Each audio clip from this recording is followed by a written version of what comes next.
Assalamualaikum dan selamat sejahtera. Nama saya Muhammad Haziq Isamuddin bin Ahmad Liza dan nombor matrik saya 23 DEM19F1044. Saya Nur Bashirah binti Basir, nombor matrik 23 DEM19F1045. Saya Muhammad Haziq bin Razdan dan nombor matrik saya 23 DEM19F1046.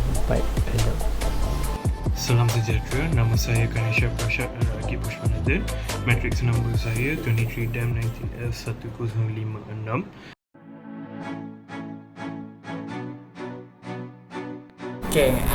Untuk pengenalan. Tahlil untuk dadah. Dadah adalah iaitu bahan kimia yang dapat mengubah perasaan, daya respirasi, fikiran dan tindakan yang waras. Manakala bagi untuk jawatan kuasa, dadah adalah bahan kimia sama ada asli atau tiruan yang diperolehi daripada daun getah atau pokok apabila dimasukkan ke dalam tubuh secara dimakan, dihisap atau disuntik. Boleh mengubah structure atau fungsi tubuh. Manakala bagi Frost Madya Dr. Zulkifli Abdul Razak, artikel dia menulis dadah merupakan satu istilah khas kepada sejenis bahan yang mendatangkan kemudaratan kepada kesihatan seseorang dari segi fizikal, rohani, tingkah laku pengguna apabila digunakan. Kesannya adalah seseorang itu akan bergantung hidup kepada dadah. So maksudnya kat situ kesan dia akan jadi hamba kepada dadah lah. Untuk konsep pengedar adalah seseorang yang membeli produk atau barisan produk yang tidak bersaing dan penjual semula produk itu kepada pelanggannya. Dan ketagihan adalah merupakan suatu penyakit otak di mana berlakunya penagihan dan kehendak terhadap sesuatu rangsangan meskipun mendatangkan keburukan. Dan pengedar dicampurkan dengan dadah, jadi pengedar dadah adalah seorang membeli produk dadah dan menjualkannya kepada penagih dadah. Dan penagih dicampurkan dengan dadah, dijadikan penagih dadah adalah seorang yang mengisap dadah dan dia ketagih dengan dadah, dia jadi dia mahukan dadah dengan banyak walaupun mendatangkan keburukan. Untuk konsep perundangan adalah undang-undang yang bertulis. Konsep protokol adalah merupakan etika diplomasi dan ahliwan negeri, dan konsep perlembagaan adalah sebuah organisasi atau negara menjelaskan bentuk, struktur atau tata kegiatan, sifat dan peraturannya yang utama. Daripada sudut perundangan, kita ada banyak jenis undang-undang untuk banyak jenis kesalahan. Hukuman yang diberi tidak sama untuk setiap jenis hukuman. Sebagai contoh, Seksyen 38 bracket 1 memberitahu bahawa pengimportan dadah melalui kapal atau kapal terbang, hukuman dia adalah denda bayaran RM10,000 dan kenderaan tersebut dirampas. Berbanding pula dengan Seksyen 9 bracket 1 bracket A, iaitu prepared opium. Hukuman dia ialah penjara tidak melebihi 5 tahun, denda bayaran RM20,000 atau dua-dua sekali. Jika anda menghentikan video dan baca, anda boleh nampak denda semakin meningkat dengan perbuatan yang lebih teruk.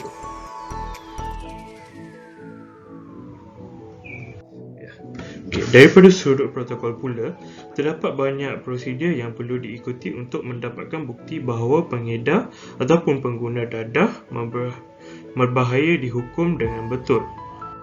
Negara kita mengikuti cara undang-undang negara British, iaitu innocent until proven guilty. Dengan ini, banyak test akan dijalankan seperti dalam Seksyen 31A, iaitu eksaminasi penjenayah yang kena tangkap dengan seorang doktor untuk mendapat bukti bahawa penjenayah tersebut untuk diberikan hukuman yang betul. Sebagai contoh, penjenayah tersebut ditangkap kerana dia pengguna dadah cannabis. So, medical officer ni akan membuat drug test kepada dia, dan jika dia bersalah, dia akan diberikan hukuman.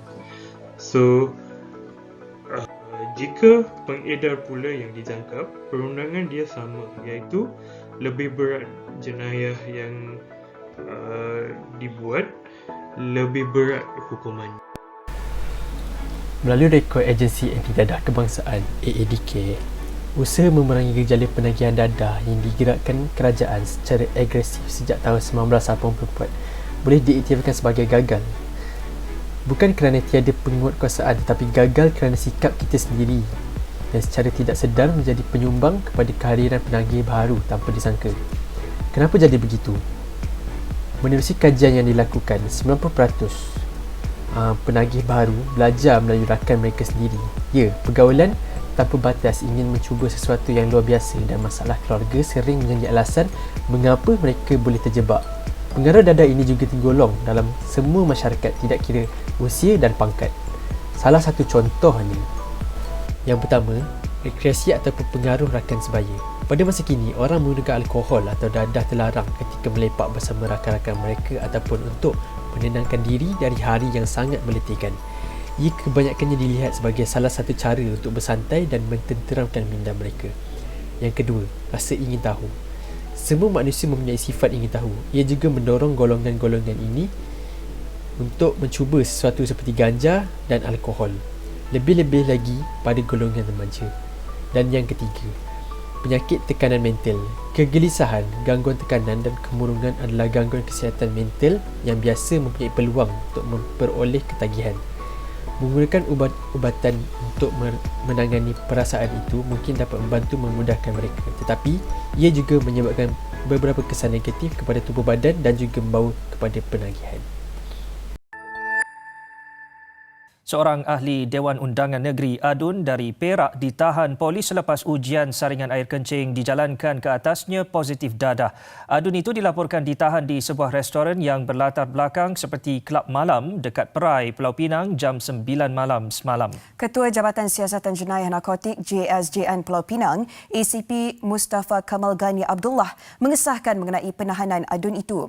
Bagaimanapun, beliau enggan mengulas lanjut memandangkan perkara itu masih dalam siasatan polis. Polis mengadakan serbuan di premis itu dan melakukan ujian saringan air kencing terhadap 36 pelanggan termasuk Adun berkenaan sebelum dia didapati positif. Adun itu kini direman selama sehari dan akan dibebaskan sementara menunggu laporan patologi siap. Isu dadah boleh ditangani menerusi langkah-langkah inspirasi. Inisiatif pencegahan sebagai strategi mengatasi masalah dadah merupakan langkah yang sangat kritikal dan akan memberi kesan yang berpanjangan jika dilaksanakan dengan sempurna. Pakar sosiologi dan konselor boleh dikerahkan untuk bantu melakar program-program pencegahan dadah yang berunsurkan nilai-nilai positif. Melalui kempen-kempen yang relevan, program-program pencegahan tersebut boleh disebarkan kepada masyarakat umum untuk dijadikan umpama senjata pertempuran mereka. Selain usaha-usaha memerangi dadah, amat penting juga bagi setiap individu dan unit keluarga masuk ke langgang menyertai perjuangan ini. Cara yang paling afdal sekali untuk membentuk keluarga yang berkembang maju adalah dengan mewujudkan suasana kondusif di rumah. Dari setiap perkataan, ke perbualan, ke pergurauan dan sebagainya, ahli keluarga perlu merasakan semangat bersatu padu dan perhubungan yang erat antara satu sama lain. Dengan hubungan keluarga yang rapat, aktiviti-aktiviti yang dianjurkan oleh keluarga itu tadi akan mendapat sambutan sepenuhnya oleh ahli keluarga dan ini akan menggalakkan lebih banyak lagi aktiviti yang bermakna diadakan. Dengan menggunakan kegiatan-kegiatan bersama sebagai platform untuk sebarkan berita buruk tentang dadah, ia boleh dilakukan dengan cara sembang santai. Amalan kebiasaan yang dilakukan setiap hari secara langsung akan mendatangkan kesan yang setimpal. Kesimpulannya, dadah membawa banyak kesan buruk. Penyalahgunaan dadah yang berpunca daripada banyak faktor mengakibatkan banyak masalah sosial berlaku. Oleh itu, semua pihak hendaklah berganding bahu dan mengatur strategi untuk mengatasi masalah ini yang juga dianggap musuh utama negara. Antaranya adalah pihak-pihak yang bertanggungjawab, terutamanya pihak kerajaan, hendaklah mengatur langkah untuk menangani masalah tersebut. Namun, ia tidak akan berjaya sekiranya kita sebagai rakyat tidak mahu bekerjasama untuk membanteras masalah ini. Ibu bapa perlu memainkan peranan membimbing anak-anak mereka supaya menjauhi dadah. Kita perlu insaf bahawa masalah dadah boleh membebankan keluarga dan negara.